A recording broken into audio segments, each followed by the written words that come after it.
5 गोलियां उन्होंने शॉट की हैं।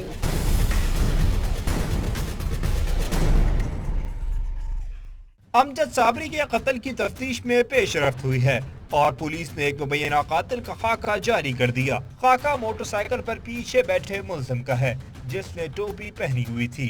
IG सिंध ने कत्ल की तहकीकात के लिए टीम तश्कील दे दी जिसके सरबरा SSP सेंट्रल मुकद्दस हैदर होंगे।